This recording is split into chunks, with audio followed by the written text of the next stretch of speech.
Now to a follow-up on a WSAZ investigation. For years, we've shown you stories of dilapidated and rundown cemeteries. Many families sharing their experiences with neglect and confusion about the maintenance of some of those properties. News Channel 3's Kelsey Soto spoke with those who work in the death care industry about what consumers should know to avoid even more hurt during an already painful process. Borderline infuriating. For decades, Fred Kitchen has made it his life's work to help families through some of the toughest parts of theirs. We believe that you have one opportunity when you have a funeral memorial service to get things right. But when he sees families being taken advantage of or not being cared for, he says it makes a permanent mark on the already delicate death care industry. Funeral directors did their part and they took care of that family well. And to know that when they were handed off to the cemetery, maybe it wasn't done well. It just really is kind of tough to deal with. As a funeral home director, he spends time with families making decisions about their loved one's final resting place. He says cemeteries aren't held to the same standard that funeral parlors are. There's nobody doing inspections.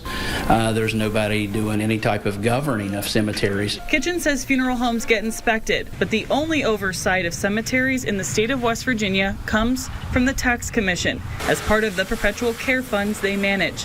But after working with area cemeteries, he says some do a better job than others. When he finds damaged headstones and poor landscaping, it makes the entire healing process harder for those suffering a loss. You know, those are things that just kind of fall through the cracks by not having any regulation. One of the most concerning things for Kitchen is the practice of pre-burying vaults. While not a new concept, he says many consumers aren't even aware they agreed to it until it's too late.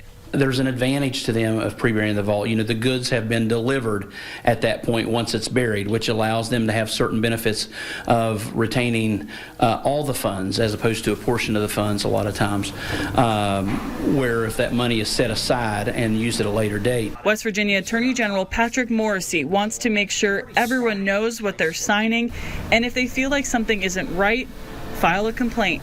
If you're burying something in fine print that's central to the agreement, that could be a violation of the consumer protection laws as well. Working to make sure loved ones can grieve without having to deal with any additional heartache. Kelsey Soto, WSAZ, News Channel 3, Huntington. Mr. Kitchen says that families should thoroughly inspect the cemetery before purchasing plots and look for little things like seeing if light bulbs have been changed. Caring about those minor details could be an indication of the overall facility maintenance. The West Virginia Attorney General's office says in the last 2 years they've received 115 complaints about cemeteries. To read more on that, you can head on over to the WSAZ app.